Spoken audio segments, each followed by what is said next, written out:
એ વાતનો છે કે હું નહીં મારું તો આ બધા બચી જશે. ભગવાન શાંતિથી સાંભળે છે, કંઈ બોલ્યા નહીં. અર્જુનને બોલવા દીધું, બોલતું. અને અર્જુન બોલતો ગયો, આમ થશે, જાણે આખી દુનિયા એને કારણે જ ન ચાલતી હોય. એકવાર તમે જો વાંચો ને તો એમ લાગે જાણે અર્જુન ધર્મ કરશે તો આખી દુનિયામાં ધર્મ રહેશે, અર્જુન અધર્મ કરશે તો આખી દુનિયામાં અધર્મ ફેલાઈ જાય. જાણે આખી દુનિયાનો, સંસારનો કંટ્રોલ એનાથી ન ચાલતો હોય. એના નિર્ણય ઉપર જાણે બધું ડિપેન્ડ ના હોય કે એનો જે નિર્ણય છે એના પરથી આખી દુનિયાનો આ માહોલ નક્કી થવાનો છે. એટલે આ એક અજ્ઞાત પ્રકારનો કેટલો મોટો અહંકાર છે. લડીને મારીશ, હું લડીશ ને હું મારીશ, આ અહંકાર છે. તો હું નહીં લડું તો નહીં મરે, એ પણ એક અહંકાર છે. मैं नहीं लड़ूंगा और मैं नहीं मारूंगा तो बच जाएंगे सब, ये भी एक अहंकार है. અને આ અહંકારને અર્જુન જાણતો નથી, એ એટલું જાણે છે. આપણે પણ એટલું જ જાણીએ કે હું કરીશ તો આ થશે, એ આપણને ખબર છે. અને આપણે એમ માની કે હું નહીં કરું તો આ બધું નહીં થાય, એ પણ આપણો એક અજ્ઞાત અહંકાર હોય છે. દુનિયામાં કોઈનાથી કંઈ રોકાતું નથી. શકટનો ભાર જેમ શ્વાન તાણે.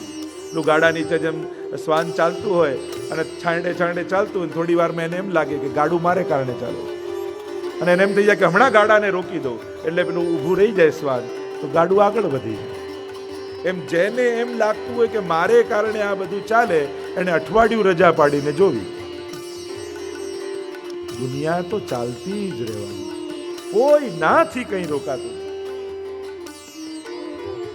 પાણીમાં આંગળી નાખો ને અને તમને એમ લાગે કે હમણાં આંગળી કાઢીશ ને તો ખાડો પડી જશે પાણીમાં, અને તમે જ્યાં આંગળી કાઢો ક્યારે પૂરાઈ જાય ખબર ન પડે. એમ આ દુનિયા ને સંસાર પણ જલ જેવું છે, વહેતા. તમને એમ લાગે કે હું નહીં હોઉં તો આ બધું અટકી જશે, પણ જ્યાં તમે જાઓ છો ત્યાં ક્યાં તમારી જગ્યા પૂરાઈ જાય છે ને ખબર નથી પડતી. કોઈ નાથી કંઈ રોકાતું, ચલાવનારો એ પરમાત્મા જ છે. અને એટલા માટે કોઈ નથી કઈ નથી. ઘણી વાર તો બેસનાનું વાંચીએ ત્યારે ખબર પડે કે આ ગયા, ત્યારે ખબર પડે કે આ હતા ખરા. વાંચીએ ત્યારે ખબર પડે કે ગયા તો કે હતા. લોકો ભલે મોટી મોટી, હું તો એમાંય નથી કે માણસ મરી જાય પછી તમને યાદ કરે એવું જીવીને જાઓ, હું તો એમાંય નથી માનતો. શા માટે યાદ કરે? એક નાનકડું ફૂલ ખીલ્યું, આનંદ થયો, કર્મ આવી ગયો. બહુ જૂના લોકો યાદમાં રહે છે ને તો નવા વિચારો સમાજમાં નથી આવતા. ક્યાંક ફૂલની જેમ ખરી પડતા માણસે શીખવા. કારણ કે બધા જો એ રીતે જીવીને જાય તો કેટલાને યાદ રાખવા? બધા એ રીતે જીવી જાય કે મર્યા પછી યાદ કરે તો કેટલાને યાદ કરવા? નવાઓનું થશે શું સમાજમાં? આ નવા બાળકો જન્મે, કેટલા બુદ્ધિવાન યુવાનો આવે, નવી ક્રાંતિઓ ને ચેતનાઓ આવે, એ લોકો માટે જગ્યા ક્યારે બનશે દુનિયામાં? એટલે ભગવાનનો નિયમ છે, જૂનાને ભૂલી જવું એ નક્કી જગતનો ન્યાય. જૂનાને ભૂલતા જાય માણસ, અને આ જ દુનિયાની વ્યવસ્થા છે. સમય જ દરેકનો ઈલાજ હોય છે. આપણને એમ લાગે આ ગયા, હવે શું થશે? ગાંધીજી ગયા ત્યારે એમ તો ભારતનું શું થશે? ચાલી જાય. કોઈનાથી કંઈ રોકાતું નથી. ભગવાને કોઈને એટલો મહત્વનો બનાવ્યો જ નથી કે એને કારણે દુનિયાનું કામ રોકાય. ભગવાન સિવાય આ દુનિયામાં એટલું મહત્વનું કોઈ નથી. એટલે કોઈ એવું ગુમાનમાં ફરતું હોય ને તો એ બી કાઢી નાખવું. ઘણા લોકો કે અમે નહીં રહીએ ખબર પડશે ઘર કેમ ચાલે છે. એ ગયા, એ બધાના ઘર વધારે સારા ચાલે છે, કારણ કે એ જ નડતો હતો ઘરના વિકાસમાં, એ જ નડતો હતો. અને એના ગયા પછી એટલું સારું ચાલે ને, ખૂબ પ્રગતિ થાય. એ જે બોલતા હતા એ બધા ગયા ને બધાના ઘર સારા ચાલે છે. કોઈ નાથી કંઈ રોકાવાનું. એટલે એવો અહંકાર કે હું કરીશ તો થશે અને હું નહીં કરું તો નહીં થાય, આ બંને અહંકાર છે. અને હું કરીશ તો થશે એ અહંકાર કરતા મોટો અહંકાર એ છે કે હું નહીં કરું તો નથી જ થવાનું. આ વધારે મોટો અહંકાર છે. અને અર્જુનને આવું જ છે, હું નહીં મારું તો બધા બચી જશે. આ વધારે મોટો અહંકાર થઈ ગયો. લડવાનો અહંકાર હતો એ તો સારો હતો કે ચલો મારીશ, ભગવાન કદાચ એ અહંકાર ચલાવી લેત કે મેં બધાને માર્યા, પણ ભગવાન એ અહંકાર ચલાવવા તૈયાર નથી કે હું નહીં મારું તો બધા બચી જશે. આ વધારે મોટો અહંકાર ચલાવવા ભગવાન તૈયાર નથી. એટલે અર્જુનને સારો વિચાર નહીં, અહિંસાનો વિચાર નહીં, એનો રોગ વધી ગયો છે. ડોક્ટરની નજરે જુઓ ને તો આ રોગ વધ્યો કહેવાય. ઘણી વાર આપણને એમ લાગે હવે આમના ચહેરા પર બહુ સારું લાગે, અરે વધી ગયું છે.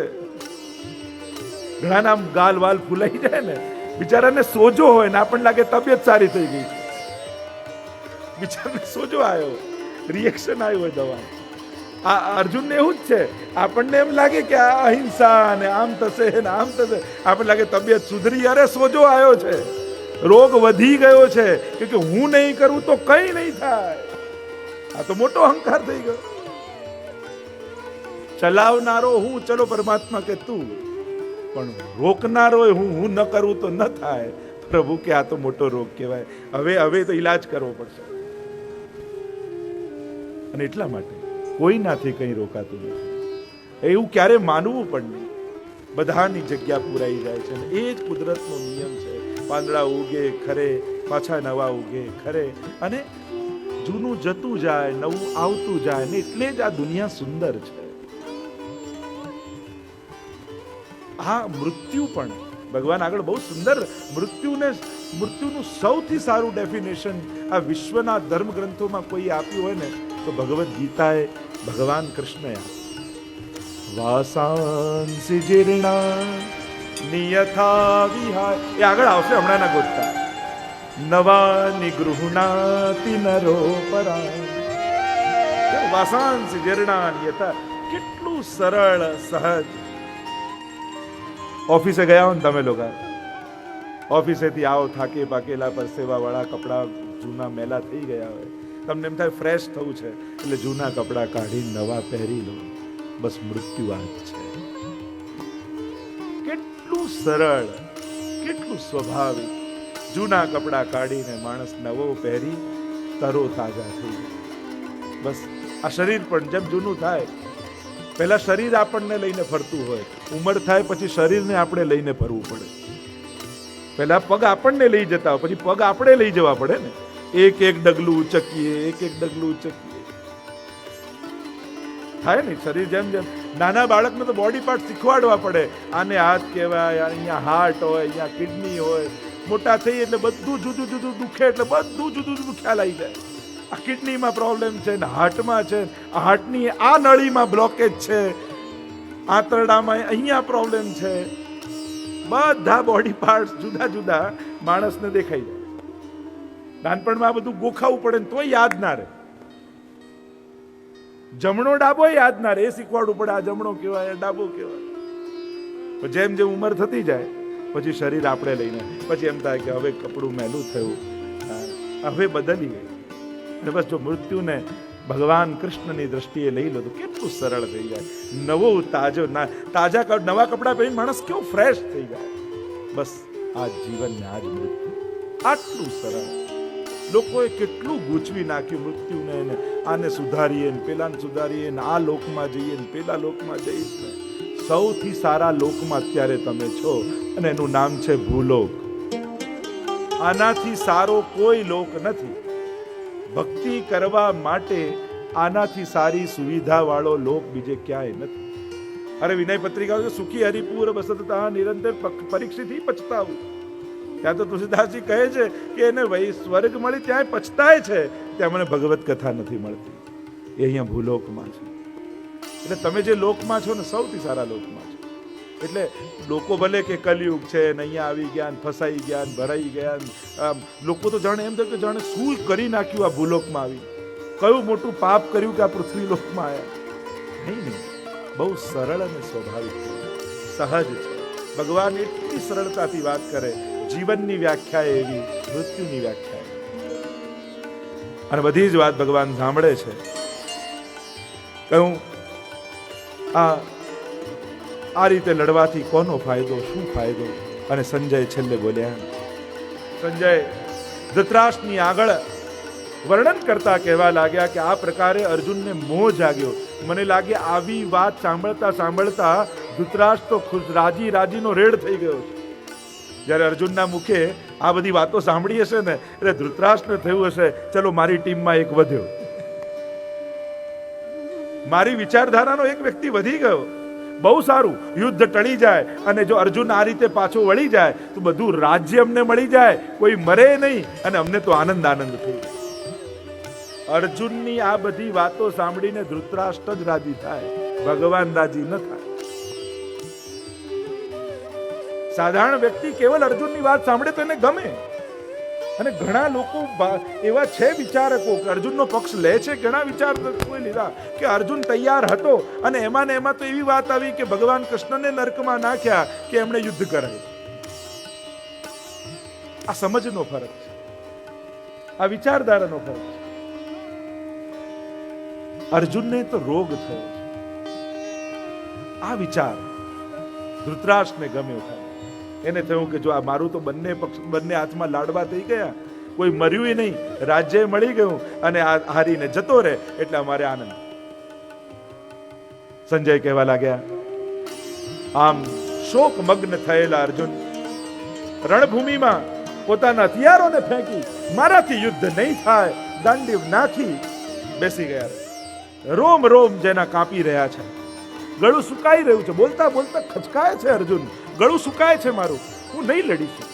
અતિશય જ્યારે મોહની પરિસ્થિતિ આવે ને ત્યારે એમ થાય શું થશે, કેમ થશે.